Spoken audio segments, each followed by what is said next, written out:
नमस्कार दोस्तों, स्वागत है आपका हमारे चैनल फुल वैरायटी में। तो दोस्तों आजकल टेक्नोलॉजी में यानी कि स्मार्टफोन्स में बहुत ज़्यादा एडवांसमेंट हो गया है। एक टाइम था जब हम नोकिया के फ़ोन्स यूज किया करते थे 3315, और आज हम फोल्डेबल स्मार्टफोन्स तक पहुंच गए हैं। इतने एडवांसमेंट हो गए स्पेशली मोबाइल इंडस्ट्री के अंदर। तो दोस्तों उम्मीद करता हूँ फोल्डेबल फोन्स के बारे में तो आपको पता ही होगा।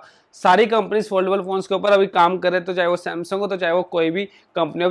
अब सैमसंग ने क्या करना था कि अपने फोल्डेबल फोन्स को लॉन्च करना था, और लॉन्च करने से पहले उसने कुछ रिव्यू यूनिट्स भेजे हैं मार्केट के अंदर। लेकिन उनका हुआ क्या वो ब्रेक हो गए, सही चले या नहीं चले, आपको मैं बताता हूँ इस वीडियो के अंदर। उससे पहले अगर आपको फोल्डेबल फोन्स के बारे में नहीं पता है तो ऊपर आई बटन के अंदर और नीचे डिस्क्रिप्शन के अंदर मैंने लिंक दिया हुआ है कि फोल्डेबल फोन्स होता क्या है, उसके फीचर्स क्या क्या है, उसका एक्चुअली में यूज क्या है और उसकी प्रॉब्लम्स क्या है। तो दोस्तों वहां से आप फोल्डेबल फोन्स के बारे में और भी ज्यादा जानकारी ले सकते हैं। अब मैं दोस्तों आपका ज्यादा टाइम ना वेस्ट करता हूं, मैं आपको बताता हूं। तो अब क्या हुआ दोस्तों, सैमसंग ने फोल्डेबल फोन्स लॉन्च करने से पहले कुछ ना कुछ यूट्यूबर्स को रिव्यू यूनिट्स भेजे।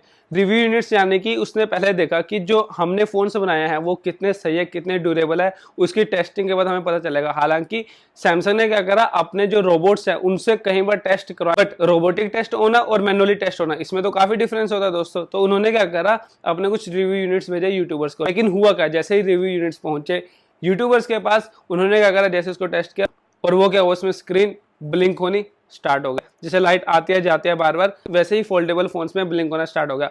अब यार मेरे माइंड में आया, यार आप इतना कॉस्टली फोन खरीद रहे हो, 1.5-2 लाख रुपए का फोन खरीदोगे, अगर ऐसे दिक्कत आ गई तो प्रॉब्लम हो जाएगी।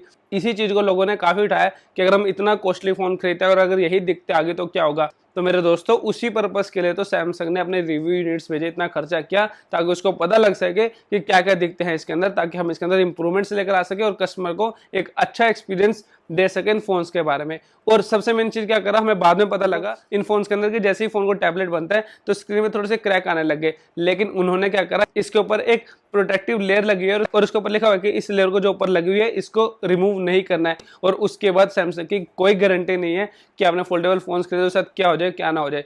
तो दोस्तों जैसे कि उसमें लिखा हुआ चीज नहीं छेड़नी तो नहीं छेड़नी। हाँ, इससे जो है कि ड्यूरेबिलिटी के ऊपर क्वेश्चन जरूर आता है कि यार कहीं उन्होंने तो जानबूझकर ऐसे पंगे ले लिए। तो दोस्तों हाँ, ये चीज जरूर है कि आप इतना कॉस्टली फोन खरीद रहे हो तो इस चीजों को थोड़ा ध्यान होना चाहिए। और सैमसंग ने क्या बोला कि अभी बीटा टेस्टिंग में है, जैसे ही हमें इन चीजों के बारे में पता लग रहा है हम फोन्स को और ज्यादा इंप्रूव कर रहे हैं और इसके अच्छे यूजर एक्सपीरियंस के साथ ही अच्छी इंप्रूवमेंट्स के साथ ही इस फोन को हम लॉन्च करेंगे। तो दोस्तों अगर आप इस फोन को खरीदने की प्लानिंग करें तो मेरी रिकमेंडेशन है थोड़ा पेशेंस रखें।